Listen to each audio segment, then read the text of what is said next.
राधे राधे। शिव पुराण अध्याय 10 श्रवण करें। ब्रह्मा और विष्णु ने पूछा, प्रभु सृष्टि आदि 5 कृत्यों के क्या लक्षण हैं, हमें यह बताइए। भगवान शिव बोलते हैं, मेरे कर्तव्यों को समझना अत्यंत गहन है, तथापि मैं कृपापूर्वक तुम्हें इनके विषय में बता रहा हूँ। ब्रह्मा एवं अच्युत, सृष्टि, पालन, संहार, तिरोभाव और अनुग्रह, यह 5 कार्य ही मेरे जगत संबंधी हैं, जो नित्य सिद्ध है और संसार की रचना का आरंभ है। उसी को सर्ग या दृष्टि कहते हैं। मुझ में पालित होकर सृष्टि का सुस्थिर रूप से रहना ही उसकी स्थिति है, उसका विनाश ही संहार है। प्राणों के उत्क्रमण को तिरोभाव कहते हैं। इन सभी से छुटकारा ही मेरा अनुग्रह है। इस प्रकार मेरे 5 कृत्य हैं। सृष्टि आदि जो 4 कृत्य हैं वे संसार का विस्तार करने वाले हैं। 5वां कृत्य अनुग्रह मोक्ष का हेतु है। वह सदा मुझ में ही अचल भाव से स्थिर रहता है। मेरे भक्तजन इन 5 कृत्यों को 5 भूतों में देखते हैं। सृष्टि भूतल में, स्थिति जल में, संहार अग्नि में, तिरोभाव वायु में और अनुग्रह आकाश में स्थित है। पृथ्वी से सभी की सृष्टि होती है। जल से सबकी वृद्धि और जीवन की रक्षा होती है। अग्नि सबको जला देती है। वायु सबको एक स्थान से दूसरे स्थान पर ले जाती है एवं आकाश सबको अनुग्रहित करता है। विद्वान पुरुषों को यह विषय इसी रूप में समझना चाहिए। इन 5 कृत्यों का भार वहन करने के लिए मेरे 5 मुख हैं। 4 दिशाओं में 4 मुख और 5वां मुख इन चारों के बीच है। पुत्रों, तुम दोनों ने तपस्या करके प्रसन्न हुए मुझे परमेश्वर से सृष्टि व स्थिति नामक 2 कृत्य प्राप्त किए हैं। ये दोनों तुम्हें बहुत प्रिय हैं। इस प्रकार मेरी विभूति स्वरूप रुद्र और महेश्वर में 2 अन्य उत्तम कृत्य संहार एवं तिरोभाव मुझसे प्राप्त किए हैं, किंतु अनुग्रह नामक कृत्य दूसरा कोई नहीं पा सकता। रुद्र और महेश्वर अपने कर्मों को भूले नहीं है, इसलिए मैंने उनके लिए अपनी ही समानता प्रदान की है। वे रूप, वेश, कृत्य, वाहन, आसन और आयुध आदि में मेरे समान ही है। मैंने पूर्व काल में अपने स्वरूपभूत मंत्र का उपदेश किया है, जो ओंकार के रूप में प्रसिद्ध है। वह महामंगलकारी मंत्र है। सर्वप्रथम मेरे मुख से ओंकार ओम प्रकट हुआ, जो मेरे स्वरूप का बोध करता है। ओंकार वाचक है और मैं वाच्य हूँ। यह मंत्र मेरा ही स्वरूप है। प्रतिदिन ओंकार का निरंतर स्मरण करने से मेरा ही सदा स्मरण होता है। मेरे उत्तरवर्ती मुख से आकार का, पश्चिम मुख से उकार का और दक्षिण मुख से मकार का, पूर्ववर्ती मुख से बिंदु का तथा मध्यवर्ती मुख से नाद का प्रगट हुआ। इस प्रकार 5 अवयवों से निर्मित ओंकार का विस्तार हुआ। इन सभी अवयवों से एकीभूत होकर यह प्रणव ओम नामक एक अक्षर आ गया।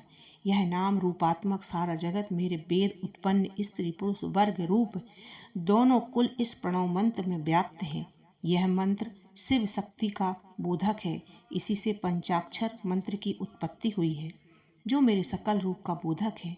वह अकारादि क्रम से मकारादि क्रम से क्रमशः प्रकाश में आया। ओम नमः शिवाय यह पंचाक्षर मंत्र है।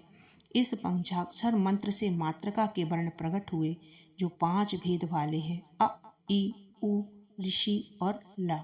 ये 5 मूलभूत स्वर हैं तथा व्यंजन भी 5-5 वर्णों से युक्त 5 वर्ग वाले हैं।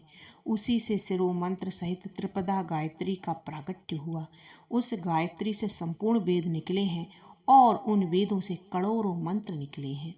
उन मंत्रों से भिन्न भिन्न कार्यों की सिद्धि होती है, परंतु इस प्रणव एवं पंचाक्षर से संपूर्ण मनोरथों की सिद्धि होती है। इस मंत्र समुदाय से भोग और मोक्ष दोनों की सिद्धि होती है। मेरे सकल स्वरूप से संबंध रखने वाले सभी मंत्रराज साक्षात भोग प्रदान करने वाले हैं और मोक्षप्रद हैं। नंदकेश्वर कहते हैं, तदनंतर जगदम्बा पार्वती के साथ बैठे हुए गुरुवर महादेव जी ने उत्तरायणी मुख बैठे हुए ब्रह्मा और विष्णु को पर्दा करने वाले वस्त्र से आच्छादित करके उनके मस्तक पर अपना कर कमल रखकर धीरे धीरे उच्चारण करके उन्हें उत्तम मंत्र का उपदेश दिया। मंत्र तंत्र में बधाई हुई विधि के पालन पूर्वक 3 बार मंत्र का उच्चारण करके भगवान शिव ने उन दोनों शिष्यों को मंत्र की दीक्षा प्रदान की। फिर उन शिष्यों ने गुरु दक्षिणा के स्वरूप में अपने आप को ही समर्पित कर दिया और दोनों हाथ जोड़कर उनके समीप खड़े हो उन देवेश्वर जगत गुरु का स्तवन किया। ब्रह्मा और विष्णु बोले, प्रभु आप निष्कल स्वरूप हैं, आपको मेरा नमन है। आप निष्कल तेज से प्रज्वलित होते हैं, आपको नमस्कार है। आप सबके स्वामी हैं, आपको नमस्कार है। आप सर्वात्मा को नमस्कार है, अथवा सकल स्वरूप आप महेश्वर को नमस्कार है। आप प्रणव लिंग वाले हैं, आपको नमस्कार है। सृष्टि पालन संहार तिरोभाव और अनुग्रह करने वाले हैं, आपको नमस्कार है। आपके 5 मुख हैं, आप परमेश्वर को नमस्कार है। पर ब्रह्मा स्वरूप 5 कृत्य वाले आपको नमस्कार है। आप सबके आत्मा हैं, ब्रह्मा है। आपके गुणों और शक्तियों का कोई अंत नहीं, आपको नमस्कार है। आपके सकल और निष्कल 2 रूप हैं, आप सद्गुरु और शंभु हैं, आपको नमस्कार है। इन पद्यों द्वारा गुरु महेश्वर की स्तुति करके ब्रह्मा और विष्णु ने उनके चरणों में प्रणाम किया। महेश्वर बोले, वत्स, जो प्रणव मंत्र का जप करता हुआ जाता है उसका ज्ञान एवं भाग्य बढ़ता जाता है। आद्रा नक्षत्र से युक्त चतुर्दशी को प्रणव का जाप करे तो वह अक्षय फलदायक होता है। सूर्य की संक्रांति से युक्त महा आद्रा नक्षत्र में एक बार किया हुआ प्रणव जप 1000 गुना जप का फल देता है। मृगशीरा नक्षत्र का अंतिम भाग एवं पुनर्वसु का आदि भाग पूजा होम और तर्पण आदि के लिए सदा समान होता है। यह गया होना चाहिए। मेरा अथवा लिंग का दर्शन प्रभात काल में प्रातः और संगम मध्याह्न के पूर्व काल में करना चाहिए। मेरे दर्शन पूजन के लिए चतुर्दशी तिथि नीति निश्चित व्यापनी अथवा प्रदोष व्यापनी होनी चाहिए, क्योंकि परिवर्तनी तिथि से संयुक्त चतुर्दशी की ही प्रशंसा की जाती है।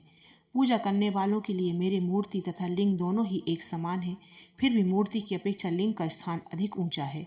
इसलिए मुमुक्षु पुरुषों को चाहिए कि वे मेरी मूर्ति से भी श्रेष्ठ लिंग का ही पूजन करें। लिंग का ओमकार मंत्रों से और वेर का पंचाक्षर मंत्र से पूजन करना चाहिए। परिवर्तनी तिथि से संयुक्त चतुर्दशी की ही प्रशंसा की जाती है। लिंग का ओंकार मंत्रों से और वेर का पंचाक्षर मंत्र से पूजन करना चाहिए। शिवलिंग की स्वयं ही अथवा दूसरे से भी स्थापना करवाकर उत्तम द्रव्यमय उपचारों से पूजा करना चाहिए।